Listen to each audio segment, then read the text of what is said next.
زیادہ لیبلوکم ایکم احسن عملا۔ قال اللہ تبارک و تعالی فی القرآن المجید والفرقان الحمید ان اللہ وملائکۃہ یصلون علی النبی یا ایھا الذین آمنوا صلوا علیہ وسلموا تسلیما۔ اللہم صل علی سیدنا مولانا محمد وعلی آلہ وصحبہ وبارک وسلم وصلی علیہ۔ الصلاۃ والسلام علیک یا رسول اللہ۔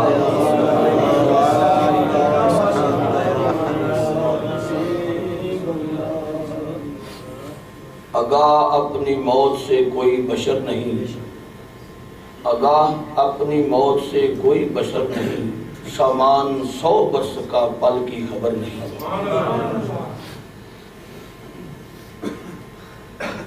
حاضرین محترم، اللہ تعالیٰ کی حمد و ثنا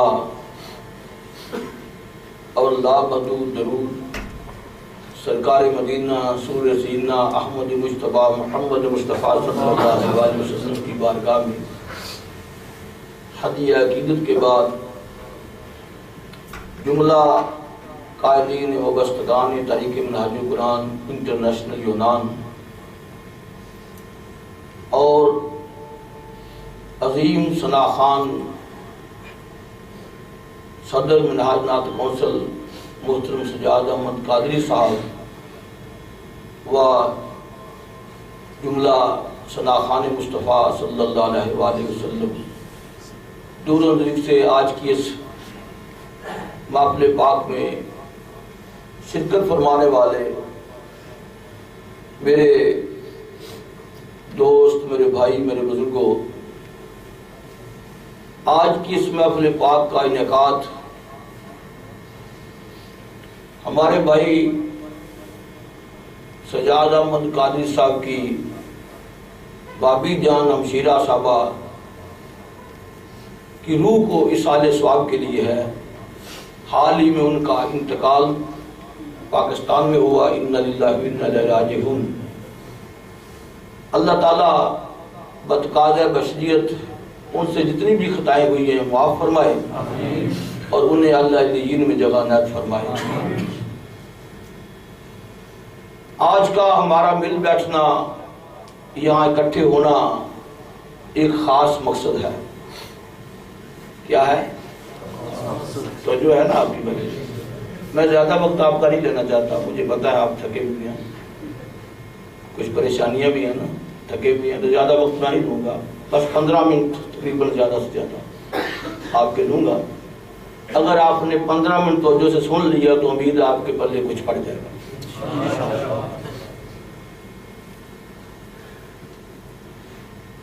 تو میں عرض کر رہا تھا کہ آج ہمارا یہاں آنے کا کوئی ایک مقصد ہے،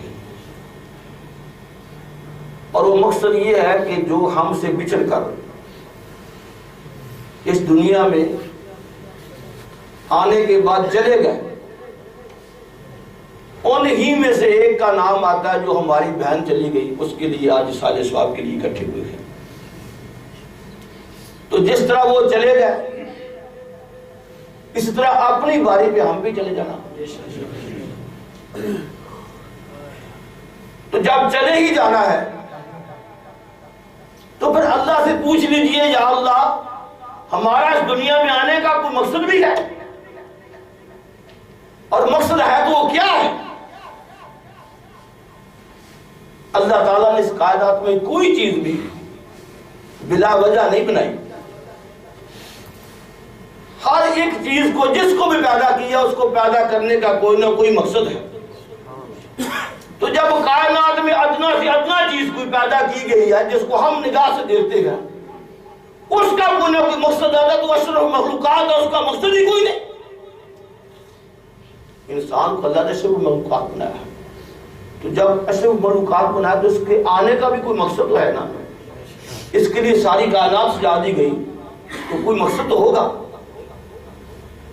تو پھر ہمیں پوچھنا پڑے گا باری تعالیٰ وہ کیا ہے؟ تو آئیے پھر منہاج القرآن ہے نا، منہاج القرآن جب بھی بات کرتا ہے قرآن کی بات کرتا ہے۔ اللہ تعالیٰ ارشاد فرماتا ہے خلق الموت والحیات لیبلوکم ایکم احسن عملا. خلقا میں نے تخلیق کیا، میں نے پیدا کیا. یا اللہ کس بات کو پیدا کیا؟ اللہ فرماتا ہے میں نے تخلیق کیا ہے، میں نے پیدا کیا. خلق الموت، میں نے پیدا کیا موت کو، والحیات کا، پھر زندگی کو. اللہ تعالیٰ نے جب دونوں باتوں کا ذکر کیا تو میں نے بھی پڑھا، آپ بھی پڑھتے ہوں گے. جو شخص اللہ کا یہ قرآن پڑھتا ہے وہ پڑھتا ہے خلق الموت والحیات. اللہ نے تخلیق کیا موت کو اور زندگی کو.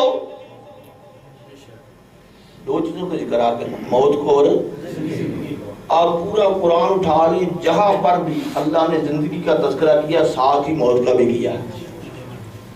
پورے قرآن میں کسی ایک مقام پہ بھی صرف زندگی کا ذکر نہیں ہے. جہاں پہ اللہ نے زندگی کا ذکر کیا ساتھ ہی موت کا ذکر کیا. تو اب جب میں نے بھی، آپ نے بھی، سب نے پڑھا، شاید آپ کی بھی توجہ گئی، میری توجہ اس طرف چلی گئی کہ یا اللہ دے تو ہمیں زندگی رہا ہے، یہاں دنیا میں بھیج کر دے تو ہمیں زندگی رہا ہے، لیکن تذکرہ پہلے موت کا کر رہا ہے. اسلوب ہے نا کسی بات کو کرنے کا. خلق الموت والحیات، یا اللہ تو تخلیق کر رہا ہے موت کو اور زندگی کو، دیکھ ہمیں یہاں زندگی رہا ہے لیکن تذکرہ پہلے موت کا کر رہا ہے. تذکرہ کیا پہلے موت کا کر رہا ہے. اس کی کیا وجہ؟ تو جب انسان اس کو سوچتا ہے، پھر اس کو پڑھتا ہے، پھر اس کی ریسرچ کرتا ہے، تو پھر اس نتیجے پہ پہنچتا ہے کہ بندے دے تو تجھے مولا زندگی رہا ہے، لیکن ساتھ ہی یہ خبر بھی دے رہا ہے یہ موت عارضی، یہ جو زندگی ہے تیری عارضی ہے، چند دنوں کی، اس کے بعد تو ہمارے پاس موت آنے والی ہے. اور اس کو دینے کا ایک مقصد ہے، یہ جو زندگی دی ہے اس کو ایک دینے کا بھی ایک مقصد ہے. اس کے پیچھے موت ہے. پہلے نام اسی کا لیا کہ موت تیرے سر پہ کھڑی ہے، موت تیرے سر پہ کھڑی ہے. تو یا اللہ یہ زندگی دینے کا مقصد، اللہ فرماتا ہے خلق الموت والحیات لیبلوکم ایکم احسن عملا. اے بندے تجھے پیدا اس لیے کیا گیا ہے تاکہ میں دیکھوں تجھ میں سے کون ہے جو اچھے عمل لے کر میری بارگاہ میں واپس آتا ہے. کون ہے جو اچھے عمل لے کر میری بارگاہ میں واپس آتا ہے. دیکھنا صرف یہ ہے اللہ تعالیٰ نے اس کائنات میں انسانوں تمہیں ہمیں سب کو بھیجا، اس لیے بھیجا تاکہ تم میں جب ہم واپس جائیں تو وہ دیکھیں کس کے پاس اچھے عمل ہیں. آپ تو جانتے ہیں یہاں آپ آئے ہیں گریس میں، یونان میں. اگر یہاں آ کر کوئی بندہ 5 سال 7 سال 10 سال 8 سال 4 سال گزار دے، تو جب گھر واپس جانے لگے تو یہاں جو کمایا ہو یہیں کی جو رانائیاں ہیں انہی میں کھو کر وہاں ضائع کر دیا گیا ہو، تو جب گھر جائے گا تو گھر جاتے ہوئے بھی اسے شرم آئے گی کہ میں آیا کس لیے تھا، مجھے ماں باپ نے گھر بھیجا کس مقصد کے لیے، تو میں کیا لے کر جا رہا تھا، کیا لے کر جا رہا ہوں. اسے جاتے ہوئے بھی شرم آتی ہے. یہ دنیا ہے، یہاں عارضی ٹھکانا ہے.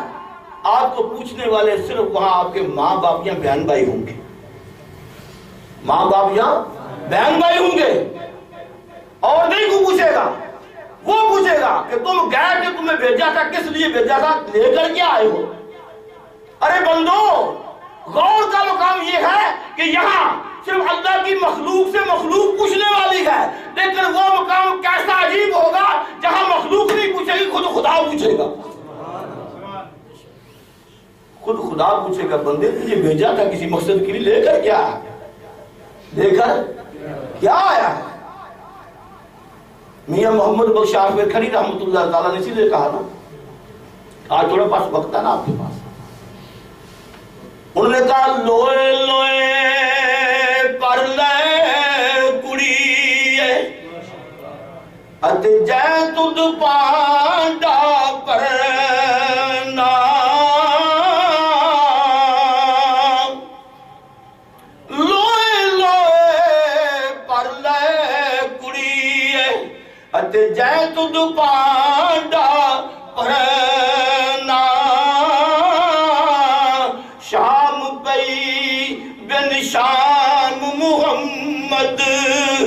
تے کر جاندی نے ڈرنا. میاں صاحب نے فرمایا کہ جب پھر وہ وقت آئے گا نا جانے لگے گا پھر تجھے ڈر لگے گا میں لے کر کیا جا رہا. شیخ سعدی رحمۃ اللہ تعالیٰ نے ایک حکایت لکھی ہے. اس میں آپ فرماتے ہیں کہ شکاری تھا, وہ شکار کے لیے گھر سے نکلا, اس کے پاس ایک تھیلا بھرا ہوا تھا گلیلوں کا, گلیل سے وہ شکار کرتا تھا. سارا دن شکار کرتا رہا. شکار کر کر کے جب واپس آ رہا تھا تو اس کے چند گلیلے بچے ہوئے تھے تھیلے میں, باقی سارے ضائع ہو گئے. کچھ شکار بھی ہاتھ میں آیا, وہ لے کر آیا. آ رہا تھا تو راستے میں آگے ایک شخص مل گیا. اس نے کہا بھائی کہاں سے آئے ہو اور کدھر جا رہے ہو؟ اس نے کہا صبح کا گیا ہوا تھا شکار پہ, اب واپس گھر جا رہا ہوں اور یہ چند شکار بھی ملے ہیں. تو پوچھا یہ جو آپ کے پاس تھیلا ہے بیگ ہے اس میں کیا ہے؟ اس نے کہا اس میں گلیلے ہیں جو اس میں رکھ کر چلاتا رہا ہوں.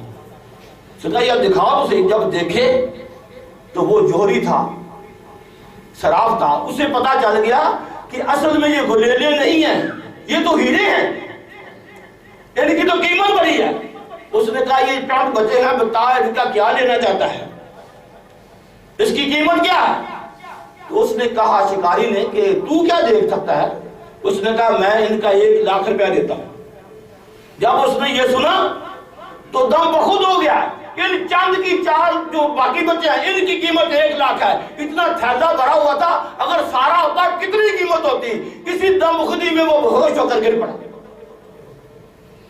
تھوڑی دیر کے بعد جب ہوش آیا تو اس نے کہا ارے بھائی میں نے تو تجھے ان کی قیمت بتائی تھی, اگر کام تھی تو اور مانگ لینی تھی, یہ کیا مسئلہ بن گیا؟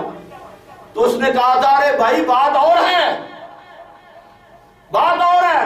میرے پاس اتنا تھیلا بھرا ہوا تھا, میں اس لیے پریشان ہوا اور کسی کی حالت میں چلا گیا کہ اگر تھیلا سارے کا سارا ہوتا تو آج کتنے مال میرے پاس ہوتا.